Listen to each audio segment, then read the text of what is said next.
दोस्तों आज शुरू करते हैं chapter 5 introduction to Euclid's geometry. Euclid जो है आपके एक मैथमेटिशियन हुए हैं जिन्होंने ज्योमेट्री से रिलेटेड कुछ कॉन्सेप्ट्स, कुछ सच्ची चीज़ें जो मतलब कि अप्लाई होती हैं हमारे मैथ्स में या ज्योमेट्री में, उन चीज़ों को उन्होंने एक्सप्रेस किया है अपनी लैंग्वेज में, उनको उसने समझाने की कोशिश की है। अब वो जो दो चीज़ें हैं, देखिए उन चीज़ों को उन्होंने दो चीज़ों में भागा है। एक तो है एक्सियम। एक्सियम वो होते हैं जो आपके हर जगह अप्लाई हो जाते हैं। ये इतने आसान है कि आप जब इन्हें सुनेंगे, समझेंगे तो ऐसा लगेगा कि ये तो हमको ऑलरेडी पता है, कोई नई चीज़ नहीं है। दूसरी चीज़ें हैं पोस्टुलेट। पोस्टुलेट वो चीज़ें होती हैं जो आपके सिर्फ ज्योमेट्री में अप्लाई होते हैं, वो भी बहुत सिंपल है, उनको भी आप ऑलरेडी जानते हैं। तो सबसे पहले एक्सियम से शुरुआत करते हैं। आपके 7 एक्सियम्स हैं, इन्हें मैं बारी बारी आपको समझाऊंगा। ऑलरेडी आपको ये आते हैं, बस थोड़ा सा ध्यान देने की ज़रूरत है। देखिए first axiom, things which are equal to the same thing are equal to one another. कहता है जो चीज़ें किसी एक चीज़ के बराबर हैं वो आपस में बराबर होती हैं। देखिए फॉर एग्जांपल ए जो है एक्स के बराबर है और जो बी है वो भी आपका एक्स के बराबर है। यानी things which are equal to the same thing, A और बी जो है ना आपके किसी सेम चीज़ के बराबर है, are equal to one another. तो ये जो चीज़ है ना आपका ए और बी, तो ये भी आपस में बराबर होंगे। कितना सिंपल सी बात है। मान लीजिए ए कोई बच्चा है वो 4 साल का है, बी कोई बच्चा है वो भी 4 साल का है, तो ये दोनों के दोनों 4 के बराबर हुए ना, तो ये आपस में बराबर है। ये है इसका मतलब। तो ये इतने आसान है, आपको लगेगा कि आप ऑलरेडी इन्हें जानते हैं, कोई नई चीज़ नहीं है। एक एक करके सबको देखते हैं। सेकंड है if equals are subtracted from equals the remainders are equal.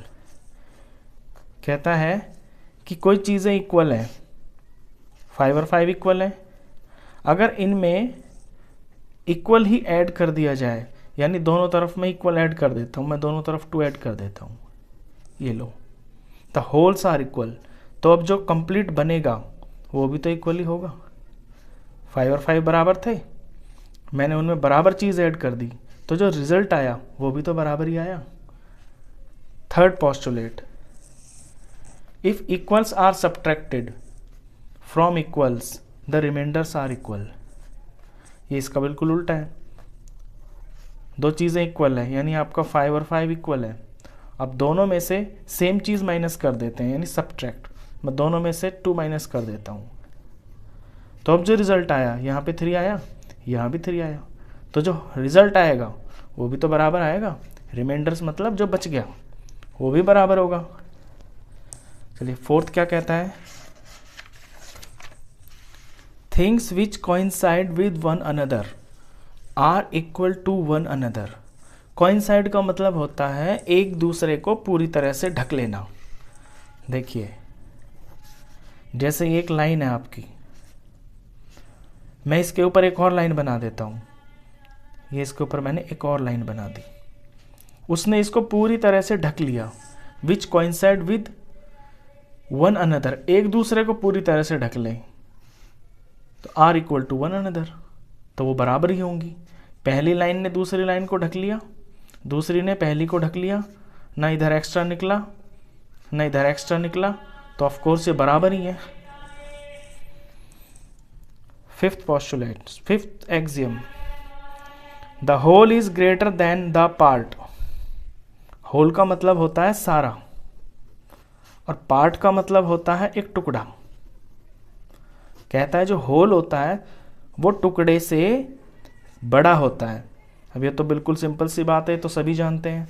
देखिए जैसे कि ये होल है, ये एक लाइन है आपकी 10 सेंटीमीटर की, मैंने इसको तोड़ दिया, ये टुकड़ा कर दिया 2 सेंटीमीटर का, तो जो पार्ट है ये तो ऑफ कोर्स होल से छोटा ही होगा। मैं इस 10 सेंटीमीटर की लाइन के कितने भी टुकड़े तोड़ देता हूँ, कोई 2 का, कोई 3 का, कोई 4 का, तो इसके जितने भी टुकड़े होंगे ना, कोई एक टुकड़ा वो पूरे से तो छोटा ही होगा। यानी कि जो होल है, जो पूरा है, वो टुकड़े से हमेशा ज़्यादा होता है। कितनी सिंपल सी बात है। Sixth, things which are double of the same things are equal to one another. ये तो बिल्कुल फर्स्ट सेकंड के जैसा ही है। Things which are double of the same things, यानी कोई दो चीज़ें हैं, वो किसी चीज़ का डबल है, double of the same things. जैसे ए है, ये बी है, ये ए भी आपका एक्स के डबल के बराबर है और बी भी आपका एक्स के डबल के बराबर है, तो ए और बी आपस में बराबर होंगे। बिल्कुल ऐसा ही तो था आपका सेकंड वाला भी। Things which are equal to the same things are equal to one another. Sorry, first वाला, जैसा फर्स्ट वाला है ऐसा ही है सिक्स्थ वाला, बस इसमें डबल लिखा हुआ है। चलिए सेवंथ क्या कहता है? Things which are halves of the same things are equal to one another. ये इसी की तरह है। Things which are halves of the same things, ऐसी कोई दो चीज़ें, मान लीजिए यही ए और बी है, ए भी आपका एक्स का हाफ है और बी भी आपका एक्स का हाफ है। ये दोनों के दोनों किसी सेम चीज़ के हाफ के बराबर है, तो अब ये आपस में बराबर होंगे। ये सेवंथ लिखा हुआ है। तो ये तो एक्सियम्स थे, ये बहुत ही सिंपल थे। जनरली आपको ये ना बिल्कुल ऑलरेडी पता है, ये कोई नई चीज़ नहीं है। चलिए इसके बाद होते हैं पोस्टुलेट्स। पोस्टुलेट्स जो होते हैं ना आपके, वो एक्चुअली सिर्फ ज्योमेट्री के अंदर ही अप्लाई होते हैं। तो पोस्टुलेट शुरू करते हैं। देखिए फर्स्ट पोस्टुलेट कहता है a straight line may be drawn from any one point two any other point. एक स्ट्रेट लाइन किसी एक पॉइंट से लेके किसी दूसरे पॉइंट तक बनाई जा सकती है। फ्रॉम एनी पॉइंट, किसी भी एक पॉइंट से, टू एनी अदर पॉइंट, किसी भी दूसरे पॉइंट तक। जैसे कि मैंने यहाँ पे एक पॉइंट ए डाल दिया, यहाँ पे पॉइंट बी डाल दिया, तो एक स्ट्रेट लाइन बन जाएगी। बस इतनी सी बात इसमें कही है। Postulate 2, a terminated line can be produce indefinitely. किसी लाइन को, जैसे कि कोई लाइन है या लाइन सेगमेंट भी हो, कैन बी प्रोड्यूस इनडेफिनेटली, उसे हम इनडेफिनेटली प्रोड्यूस कर सकते हैं किसी भी तरफ। जैसे आपको डायग्राम में दिख रहा है ए बी आपको एक लाइन सेगमेंट दिखाई दे रही है, इसे हम इधर भी कितना बढ़ा सकते हैं और इसे हम इधर भी कितना बढ़ा सकते हैं। Third postulate, a circle can be drawn with any centre and any radius. कोई सर्कल कितना भी रेडियस लेके और कहीं पे भी सेंटर लेके बनाया जा सकता है। जैसे यहाँ पे मैंने सेंटर ले लिया O, अपना प्रकार खोल लिया 2 सेंटीमीटर, यहाँ पे सुई रखी प्रकार की, बन गया सर्कल। मैं ये कहीं और भी बना सकता हूँ, ये बना लिया। अब 2 की जगह मैं 3 भी ले सकता हूँ।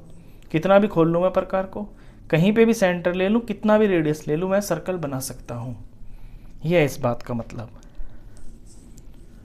All right angles are equal to one another. ये आपका फोर्थ पोस्टुलेट है कि सारे के सारे जो राइट एंगल्स होते हैं वो आपस में एक दूसरे के बराबर होते हैं। अब राइट एंगल तो आपको पता है ना कि 90 डिग्री का होता है। राइट एंगल आपका होता है 90 डिग्री। अब 90 डिग्री का मैंने यहाँ बनाया, 90 डिग्री का मैंने यहाँ बनाया, इसकी डंडियों से फ़र्क नहीं पड़ता। ये जो आर्म्स होती है ना, इनसे आपका फ़र्क नहीं पड़ता कि कितनी ये छोटी हैं और कितनी बड़ी हैं। डिग्री से मतलब है तो सिर्फ डिग्री देखी जाती है। तो सारे के सारे जो राइट एंगल्स हैं वो आपस में बराबर होते हैं। यानी इसको उठा के अगर मैं इसके ऊपर टेकता हूँ ना, तो ये जो एंगल है ना, ये आपका सेम आएगा।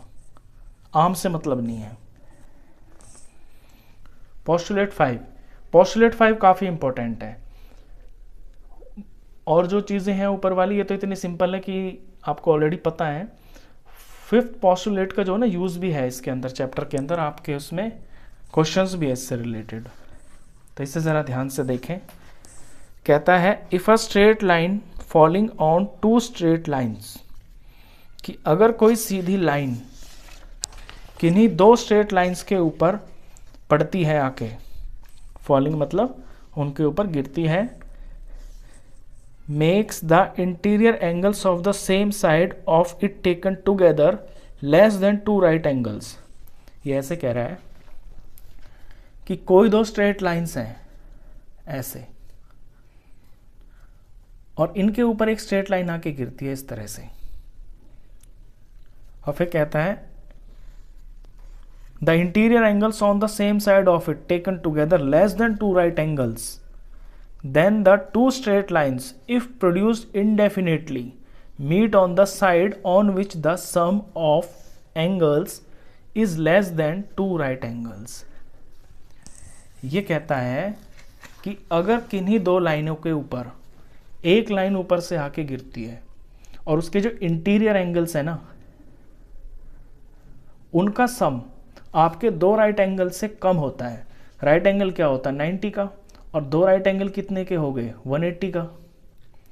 यानी अगर अंदर वाले एंगलों का सम 180 से कम हो जाए, मैंने मान लिया कि ये वाला एंगल ए है और ये बी है, और जब मैंने ए और बी को जोड़ा ना तो मेरा 180 से कम आया, तो इस तरफ जब इन 2 लाइनों को मैं आगे प्रोड्यूस करूंगा ऐसे ऐसे, तो ये कहीं पे जाके आपस में ज़रूर मिल जाएंगी।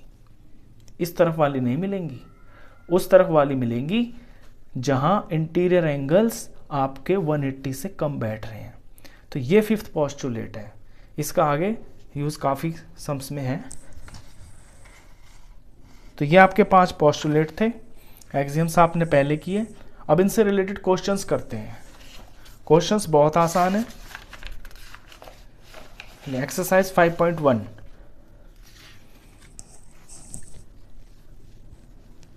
विच of the following statements are true and which are false. इनमें से कौन सी स्टेटमेंट्स आपकी ट्रू हैं और कौन सी फॉल्स हैं। Give reasons for your answers, और अपने आंसर्स का रीजन भी बताइए। तो फर्स्ट क्वेश्चन है इसके अंदर, ये आपका फर्स्ट पार्ट है। Only 1 line can pass through a single point. ये कहता है कि किसी सिंगल पॉइंट से सिर्फ और सिर्फ एक ही लाइन पास हो सकती है। अब यहां देखिए, मैं एक सिंगल पॉइंट बनाता हूं, ये रहा। मैंने यहां से एक लाइन पास की है, ये पास हो गई। मैंने एक और लाइन बना दी, ये पास हो गई, और बना दी ये। ऐसी कितनी ही लाइन मैं इस सिंगल पॉइंट से पास कर सकता हूं। लेकिन बुक वाला कह रहा है only 1 line can pass through a single point, कि सिंगल पॉइंट से सिर्फ एक ही लाइन पास हो सकती है। तो ये पॉइंट आपका गलत है, यानी कि आंसर है फॉल्स। और क्यों है? Indefinitely many lines can pass through a point in different directions.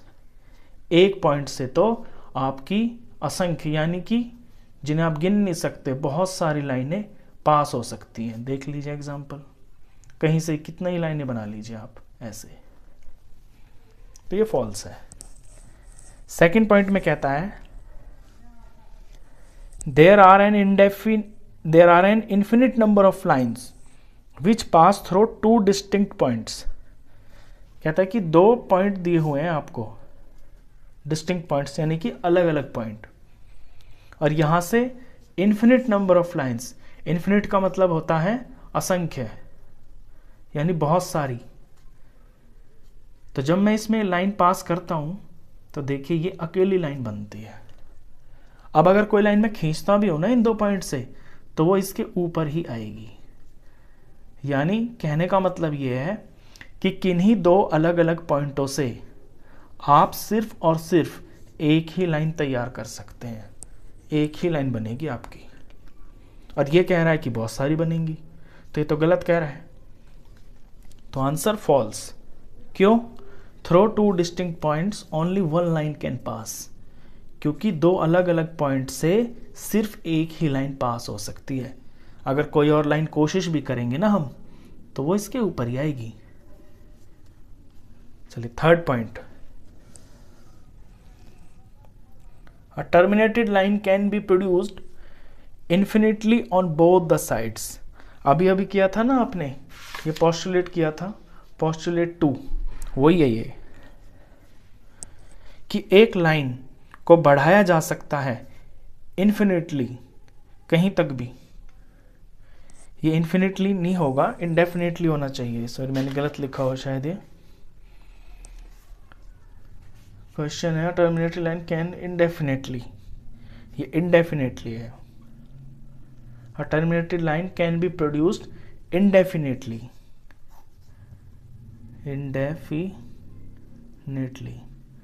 Indefinitely definitely का उल्टा होता है, यानी कि इसकी कोई लिमिट नहीं है, कहीं तक भी बढ़ा सकते हैं आप इसको। जैसे कोई लाइन है, ये मैंने कोई लाइन, यहाँ तक की मेरी ये लाइन है, अब मैं चाहूँ इसको कितना भी बढ़ा लूँ इस तरफ, बोथ साइड्स यानी दोनों तरफ, मैं इसको इधर भी बढ़ा सकता हूँ, कितना भी बढ़ा सकते हैं, इसकी कोई लिमिट नहीं है। तो ये बिल्कुल ठीक कहता है, ट्रू है ये। क्यों? अ टर्मिनेटेड लाइन और लाइन सेगमेंट, या तो लाइन हो या लाइन सेगमेंट हो। देखिए लाइन सेगमेंट होता है टुकड़ा, उसके दोनों पॉइंट पे आप एंड पॉइंट्स के 2 एंड पॉइंट होते हैं उसके, यानी अगर ऐसे हो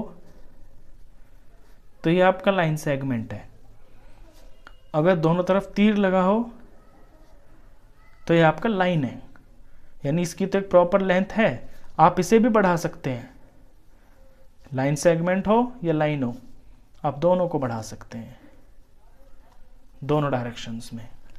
तो ये ट्रू है। चलिए 4th पॉइंट है इसका,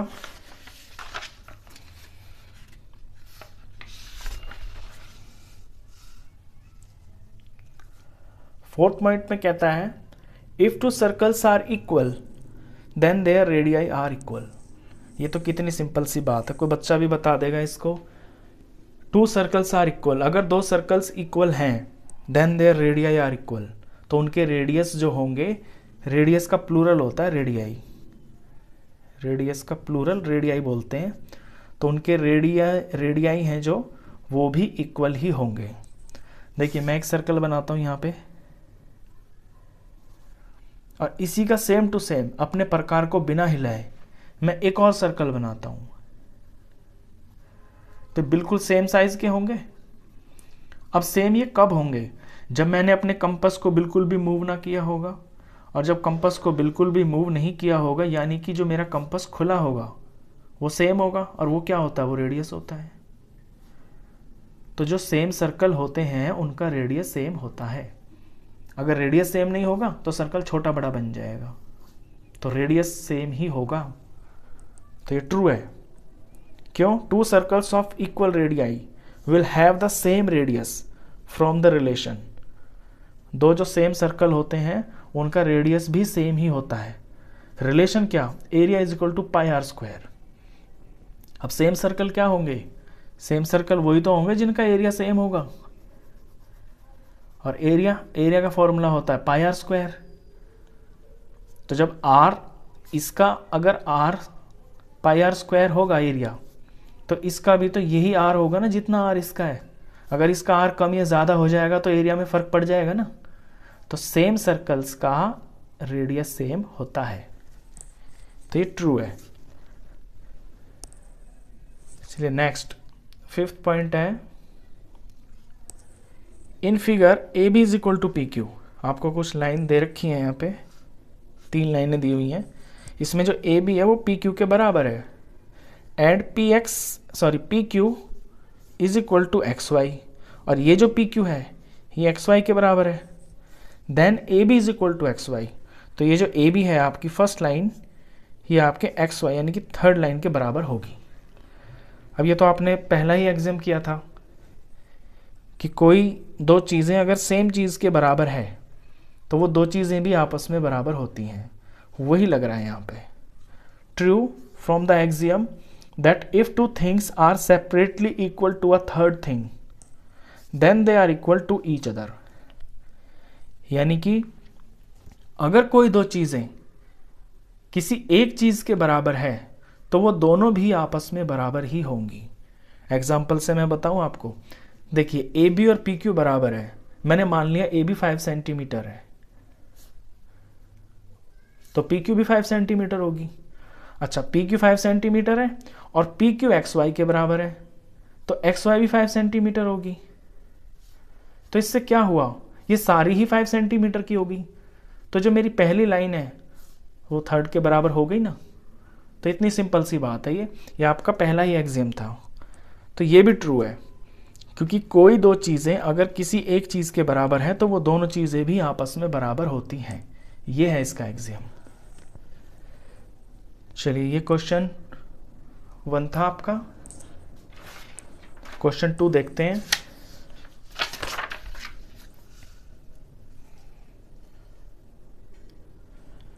इस चैप्टर में आपके थ्योरी के ज़्यादा हैं और प्रैक्टिकल करने के क्वेश्चंस कुछ ही हैं, 1-2। तो थ्योरी इसके अंदर ज़्यादा है। ये समझने के तौर पे जो चैप्टर है इसलिए ज़्यादा इंपॉर्टेंट है। बेसिक कॉन्सेप्ट इसमें जो है ज्योमेट्री के वो आपके क्लियर होते हैं। क्वेश्चन 2 है, give a definition for each of the following terms. ये जो टर्म्स यहाँ पे लिखी हुई हैं इनकी आपको डेफिनेशन देनी है। Are there other terms that need to be defined first. क्या जब आप इनको डिफाइन करेंगे तो उनमें कोई और भी ऐसे पॉइंट होंगे या ऐसी टर्म्स होंगी जिनकी डेफिनेशन ज़रूरी होगी। व्हाट आर दे, तो वो क्या होंगे, and how might you define them, और आप उन्हें कैसे डिफाइन करेंगे। तो पहला है पैरेलल लाइंस। तो पैरेलल लाइन की डेफिनेशन आप कैसे देंगे।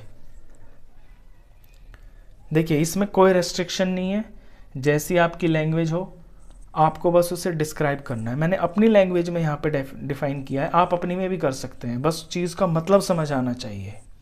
पैरेलल लाइंस क्या होती हैं। 2 straight lines which have no point in common. 2 straight lines होती हैं, ये 2 स्ट्रेट लाइंस हैं, इनमें कोई पॉइंट कॉमन नहीं है। ये अपनी अपनी जगह पे चलती जा रही है, ये अपनी जगह पे चलती जा रही है। तो मैंने इसकी डेफिनेशन लिख दी, 2 straight lines which have no point in common. आप अपनी तरह भी लिख सकते हैं, ऐसा भी लिख सकते हैं आप, 2 lines which have same perpendicular distance through out. यानी ऐसी 2 लाइनें जिनके बीच में शुरू से लेके एंड तक सेम डिस्टेंस हो। तो कैसे भी आप डिफाइन कर सकते हैं। अच्छा, इसमें यह भी पूछा था कि are there other terms that need to be defined first. Parallel line को डिफाइन करने से पहले क्या कोई और भी टर्म्स है जो डिफाइन करी जा सकती हैं। बिल्कुल करी जा सकती हैं, ऐसी तो बहुत सारी चीज़ें हैं।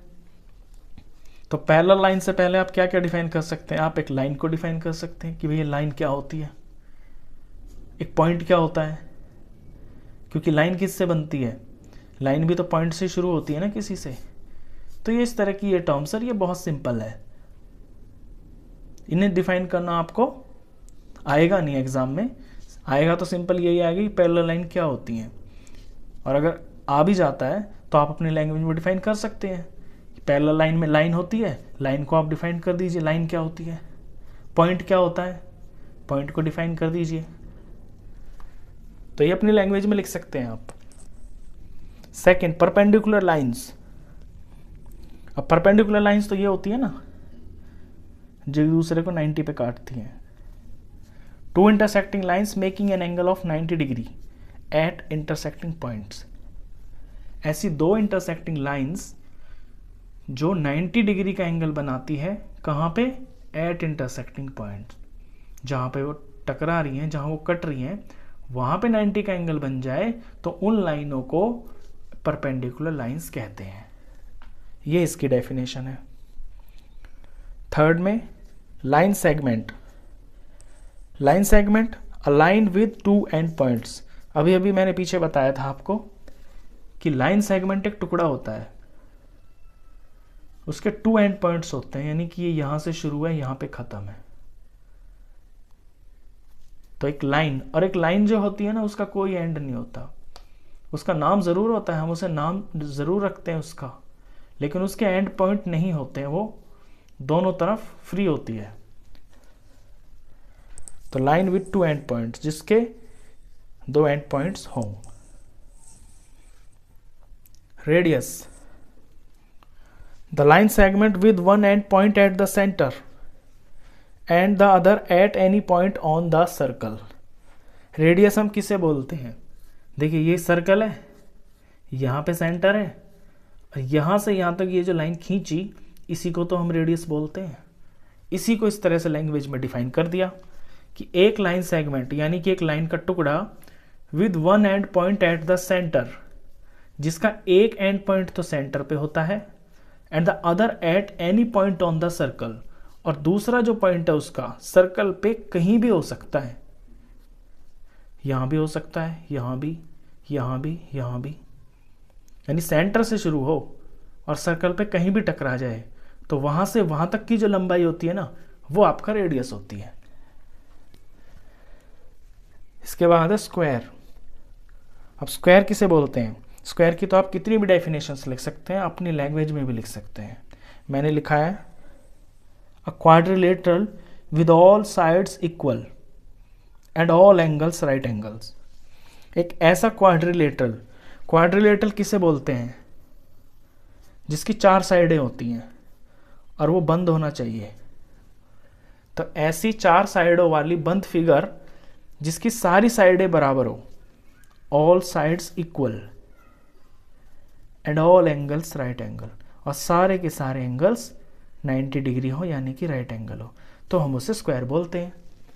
तो ये इनकी डेफिनेशंस थी। चलिए इसके बाद है क्वेश्चन नंबर 3। क्वेश्चन 3 देखते हैं। क्वेश्चन 3 कहता है कंसिडर 2 पोस्टुलेट्स गिवन बिलो। मान लीजिए नीचे जो 2 लिखे हुए हैं ना 1 और 2 पे, ये आपके पोस्टुलेट्स हैं। पहले पे लिखा है given any 2 distinct points A and B, कि कोई 2 पॉइंट दे रखे हैं ए और B. There exists a third point C which is in between A and B, और उनके बीच में कहीं ना कहीं कोई थर्ड पॉइंट जरूर होगा सी नाम का। एक तो ये बोल रहा है। दूसरा कह रहा है there exist at least 3 points that are not on the same line, कि कम से कम ऐसे 3 पॉइंट जरूर होंगे जो एक लाइन पे ना आ रहे हों। फिर नीचे कुछ कहता है do these postulates contain any undefined terms. क्या इन पोस्टुलेट के अंदर कोई अनडिफाइंड टर्म है? Are these postulates consistent. क्या ये जो पोस्टुलेट्स हैं ये कंसिस्टेंट है? कंसिस्टेंट्स का मतलब होता है कि इनका कोई अर्थ है, कोई मीनिंग है, कोई लॉजिक है, या बस वैसे ही फालतू में ही कुछ भी लिख दिया है। Do they follow from Euclid's postulates. क्या ये यूक्लिड पोस्टुलेट से हैं? एक्सप्लेन। तो एक्सप्लेन कीजिए इसको। ये क्वेश्चन है आपका। इसमें क्या क्या समझाया हुआ है देखिए। 2 पोस्टुलेट जो थे तो मैंने आपको इनकी इंग्लिश हिंदी बता दी कि इनका मतलब क्या था। अब इन्हें मैं थोड़ा यहाँ पे आपको फिगर से बताता हूँ।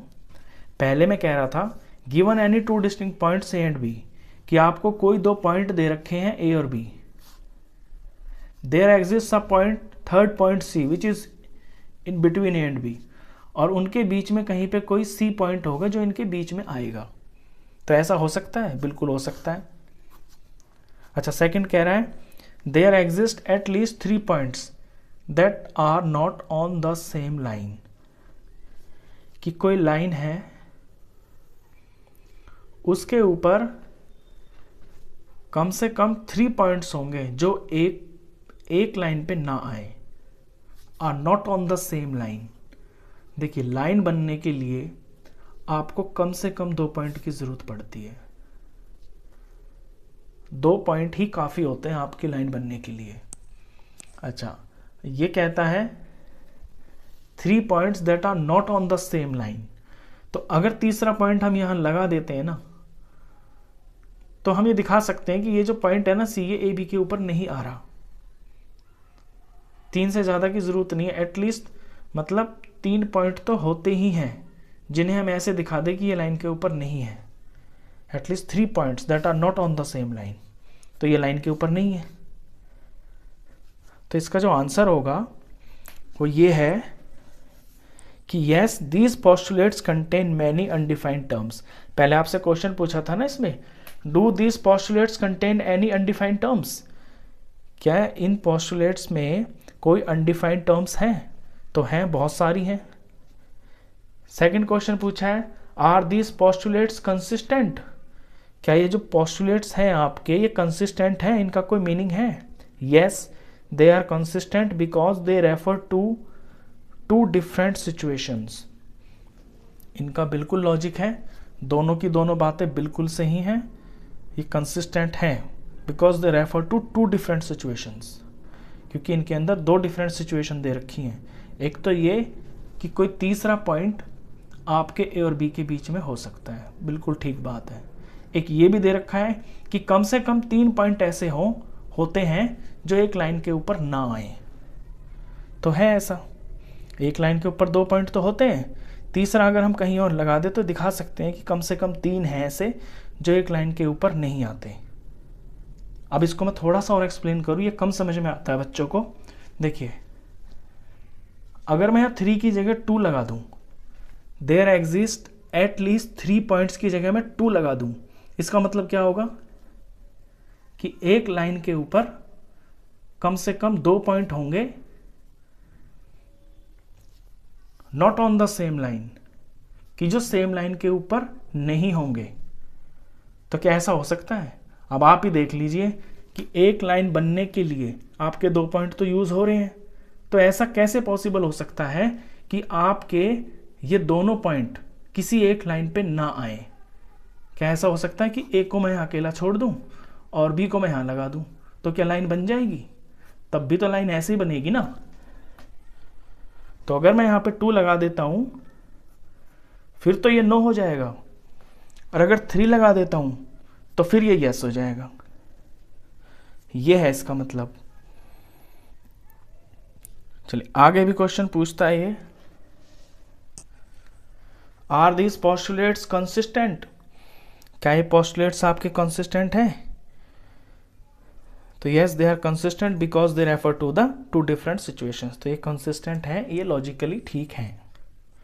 फिर पूछता है, do they follow from Euclid's postulates? Explain.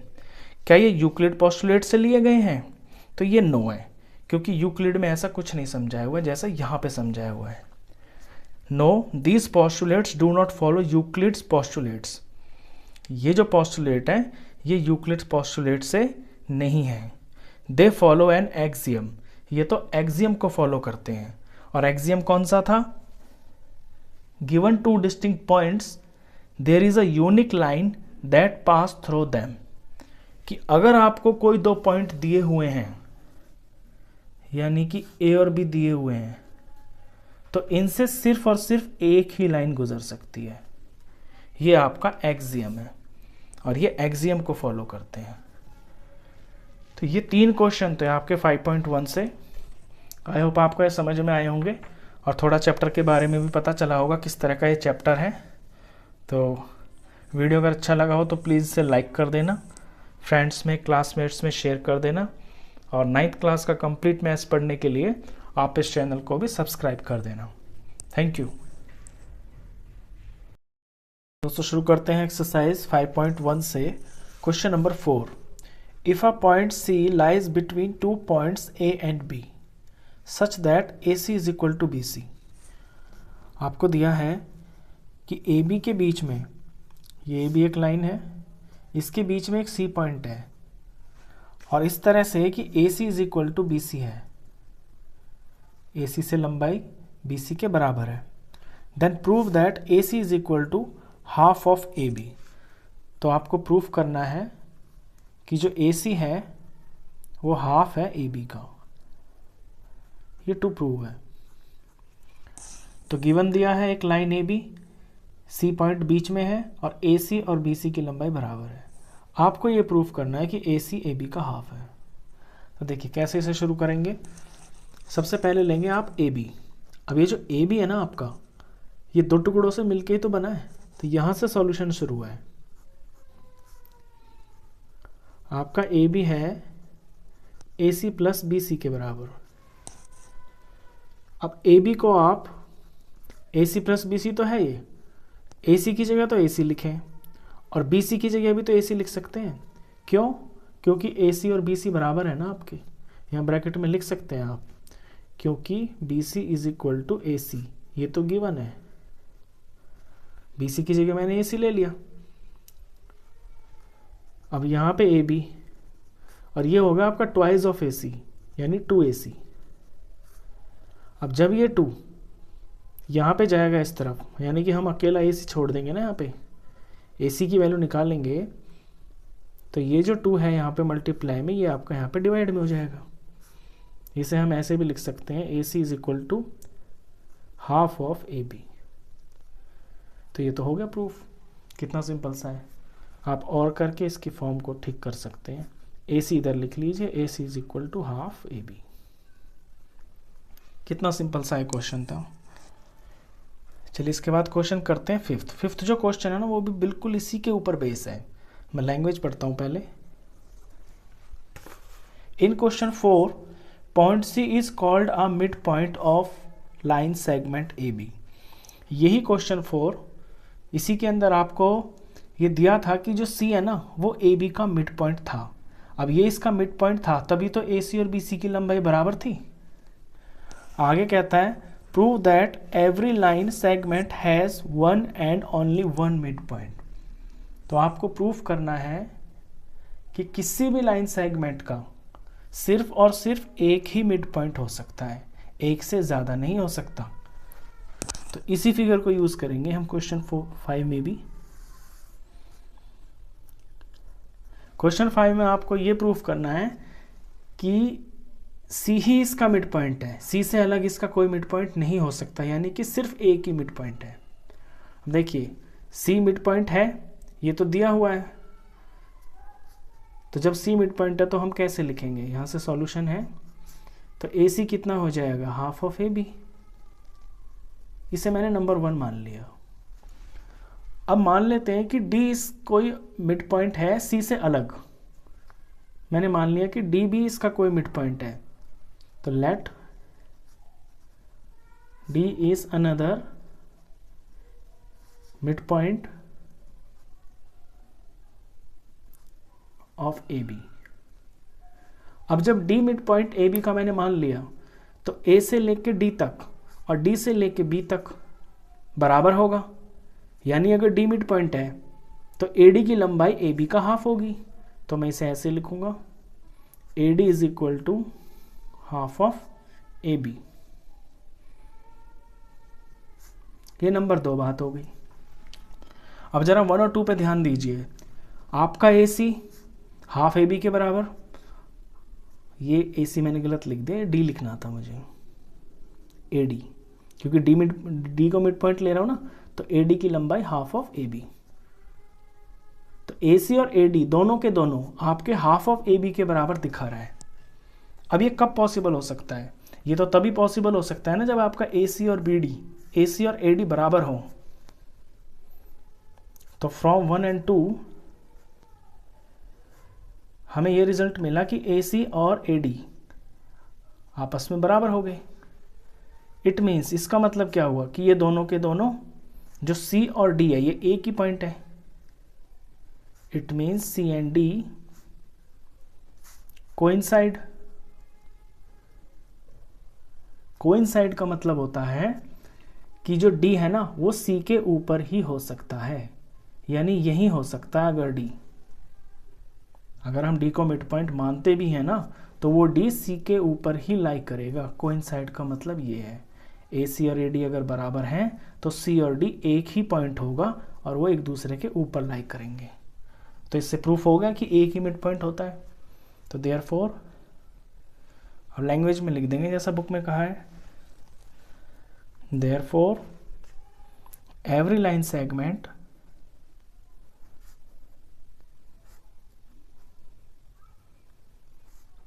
has one and only one midpoint। एक ही मिड पॉइंट हो सकता है किसी लाइन सेगमेंट का। ये क्वेश्चन नंबर 5 था। चलिए 5 के बाद करते हैं क्वेश्चन नंबर 6।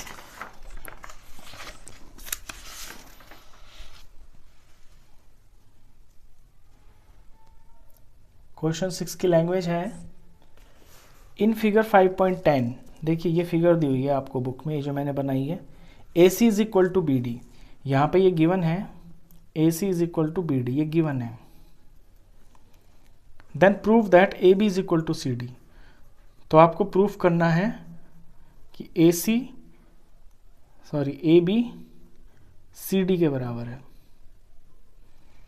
ये फिगर दी हुई है, ए से सी और ए सी और फिर आपका ये बी डी, ये आपस में बराबर है।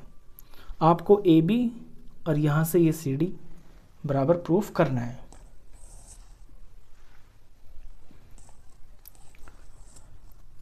तो सॉल्यूशन शुरू करते हैं, डायरेक्ट प्रूफ यहाँ से जो आपका गिवन है इसी से लेते हैं। A C is equal to B D आपको दिया हुआ है। अब ए से सी तक आपके दो पार्ट बन रहे हैं, एक तो ए बी और प्लस बी सी, यानी ए बी में बी सी प्लस करने से आपका ए सी बन रहा है। तो इस ए सी को मैं इन दो की फॉर्म में लिख लेता हूँ, यानी A B plus B C. अब बी से डी देखिए, बी से डी भी आपके ये जो दो पार्ट हैं इनसे मिलके बन रहा है, एक बी सी और एक सी डी। तो पूरे बी डी को मैं B C plus C D की फॉर्म में लिख लेता हूँ, B C plus C D. अब बीच में इस इक्वेशन का निशान है इक्वल टू का, तो दोनों तरफ जब सेम चीज़ होती है तो कट जाती है, आपको पता है, क्योंकि उससे इक्वेशन पे कोई इफेक्ट तो पड़ता नहीं है। अब दोनों तरफ बी सी दिख रहा है आपको, ये कट गया। बचा क्या? जो बचा वही आपको टू प्रूव था, तो यानी A B is equal to C D. यही प्रूफ था, ये प्रूफ हो गया, हैंस प्रूव्ड। इतना छोटा सा क्वेश्चन था ये। चलिए क्वेश्चन 7 देखते हैं। क्वेश्चन 7 में पूछा है why is axiom 5 is the list of Euclid's axioms, why is axiom 5 in the list of Euclid's axioms considered a universal truth।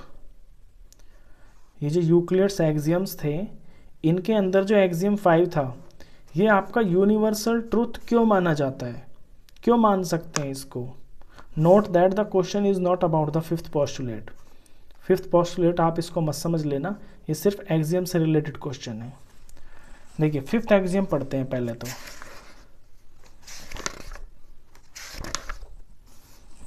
ये रहा फिफ्थ एक्सियम है, the whole is greater than the part. इसमें लिखा है कि जो पूरा होता है वो पार्ट से हमेशा ज़्यादा होता है, और ये यूनिवर्सल ट्रूथ है, यानी कि ये हर चीज़ में अप्लाई होता है। आपकी कोई भी चीज़ हो सब जगह ये अप्लाई होता है। तो ये तो बिल्कुल सिंपल बात है, ये भी एकदम राइट है। ये जो बात लिखी हुई है ये एकदम राइट है। क्यों? Whole is always greater than its part. इसे एक्सप्लेन करता हूँ मैं, वैसे आपको समझ भी आ गया होगा। देखिए अगर कोई ये सारी चीज़ है, मान लीजिए एक लाइन सेगमेंट है ये ए से बी तक, ये आपका 10 सेंटीमीटर की लाइन है। कोई टुकड़ा है, कोई छड़ी है, कुछ भी है ये, इसके मैंने टुकड़े कर दिए, मैंने 1 2 3 ये टुकड़े कर दिए। यहाँ से यहाँ तक का टुकड़ा ये आपका 3 सेंटीमीटर का, यहाँ से यहाँ तक ये आपका 4 सेंटीमीटर का, फिर ये 3 सेंटीमीटर का। इसके मैंने 3 टुकड़े कर दिए। अब तीनों टुकड़े जो है ना इसके, ये पार्ट ही तो है, टुकड़ों को पार्ट बोलते हैं। तो तीनों के तीनों 10 से तो कम है, ये वाला टुकड़ा भी 10 से कम है, 4 सेंटीमीटर भी 10 से कम है, 3 सेंटीमीटर भी 10 से कम है। तो दुनिया की कोई भी और कैसी भी चीज़ हो, ये जो रूल है ना, ये एक्सियम, ये आपका हर जगह लगता है। कोई भी टुकड़ा पूरे से हमेशा छोटा होता है। तो true because part is include in the whole and never greater than whole. ये बिल्कुल ठीक है, क्योंकि जो पार्ट होता है ना टुकड़ा, वो इसके अंदर इंक्लूड होता है, इससे मिलके पूरा बनता है। और ये कभी भी जो है ना पूरे से ज़्यादा नहीं हो सकता। यानी कि ये 3 टुकड़े हैं, 3 टुकड़े मिलके जब 10 सेंटीमीटर बन रहे हैं, तो अकेला जो टुकड़ा है वो 10 सेंटीमीटर से बड़ा कैसे हो सकता है। तो जो टोटल है, जो होल है, होल को बोलते हैं पूरा, वही हमेशा टुकड़े से बड़ा होता है। तो इतना सा सिंपल सा था ये क्वेश्चन 7। तो ये एक्सरसाइज का आपका लास्ट क्वेश्चन था। आई होप आपको ये सारे क्वेश्चन अच्छे से समझ में आए होंगे। वीडियो अगर अच्छा लगा हो तो प्लीज़ इसे लाइक कर देना, और 9th क्लास का कंप्लीट मैथ्स पढ़ने के लिए आप इस चैनल को भी सब्सक्राइब कर देना। Thank you.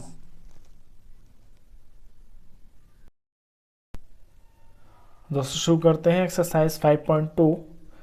क्वेश्चन नंबर 1 है, how would you rewrite Euclid's fifth postulate so that it would be easier to understand. आप यूक्लिड के फिफ्थ पोस्टुलेट को कैसे आसानी से लिख सकते हैं ताकि इसको और अच्छे से समझा जा सके। देखिए, फिफ्थ पोस्टुलेट में ये बताया गया था, बुक से पढ़ते हैं पहले फिफ्थ पोस्टुलेट को, फिर आप समझेंगे ज़्यादा बेहतर।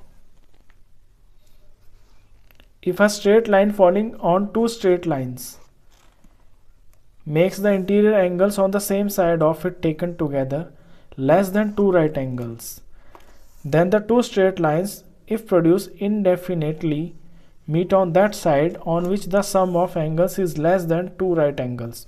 ये मैं आपको इसकी फर्स्ट वीडियो में भी समझा चुका हूँ इस फिफ्थ पोस्टुलेट को। इसमें यह कहता है कि अगर कोई दो सीधी लाइनें हैं और उनके ऊपर एक सीधी लाइन पड़ रही है ऊपर से, तो जो इंटीरियर एंगल्स बन रहे हैं ना, जिस तरफ के इंटीरियर एंगल्स का सम टू राइट एंगल्स यानी कि 180 डिग्री से कम होता है, वो आगे बढ़ाने पर वो लाइनें आपस में कहीं ना कहीं जाके टकरा जाएंगी। ये है फिफ्थ पोस्टुलेट।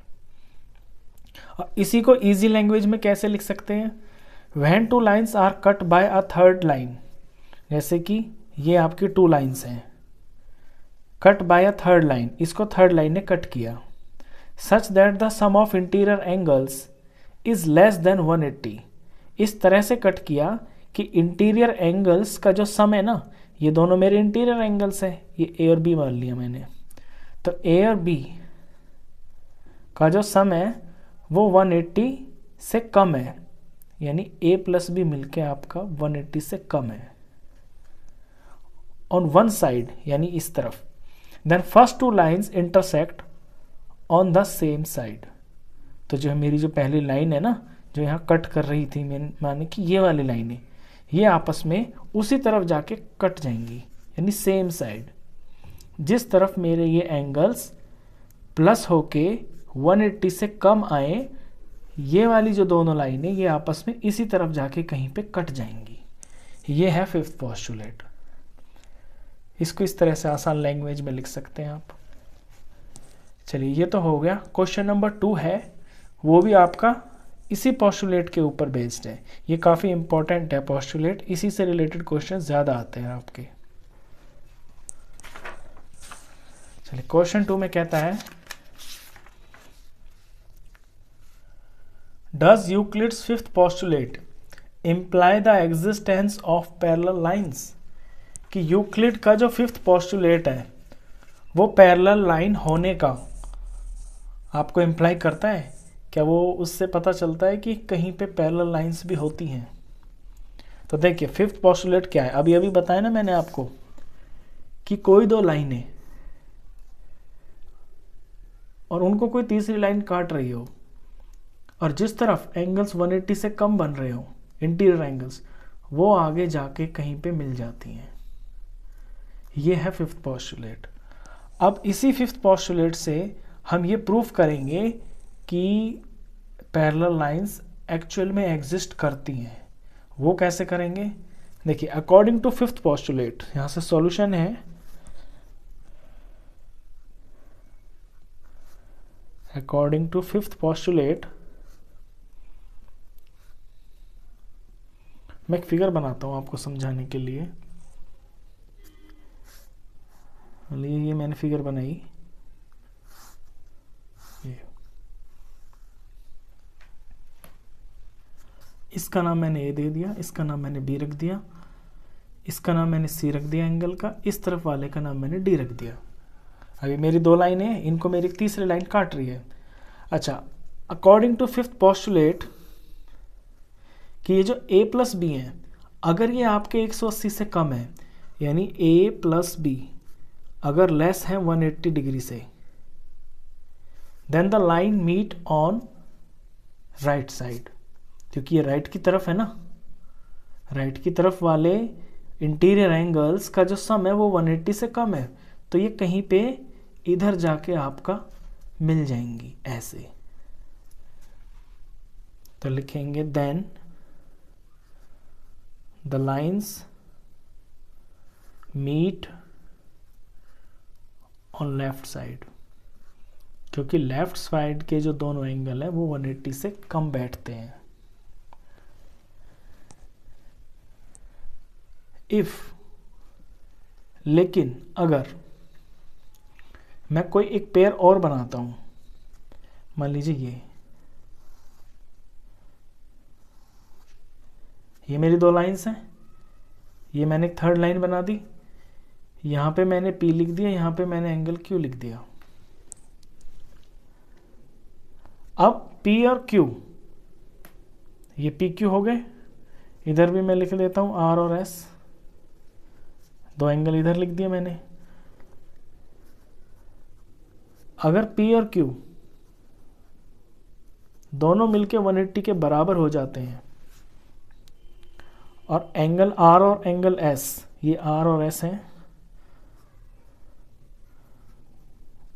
मैंने छोटे में लिख लेता हूँ, ये मैंने वैल्यू लिखी है एंगल की, R और S, ये भी दोनों मिलके 180 के हो जाते हैं, तो फिर ये लाइनें कहाँ मिलेंगी? देखिए ये पेयर भी आपका 180 से कम नहीं बैठ रहा, 180 के बराबर है, 180 से कम नहीं है, इसका मतलब है कि ये कहीं भी आगे जाके नहीं मिलेंगी।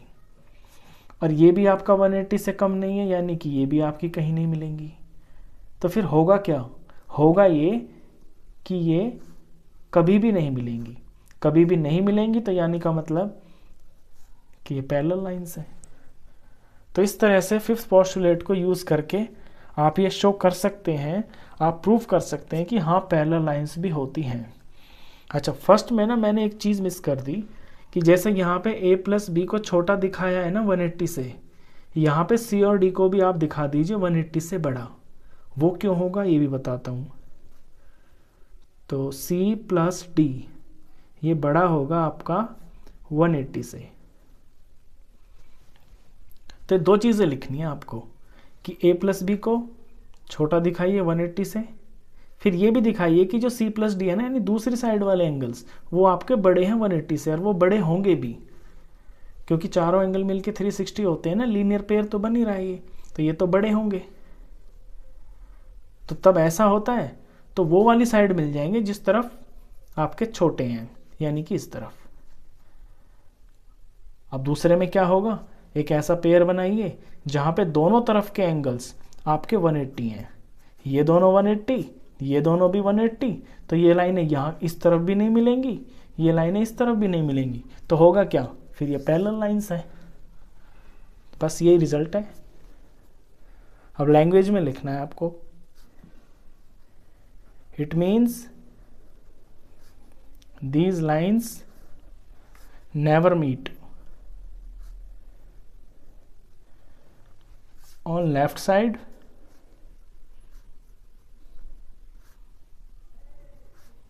nor meet on right side.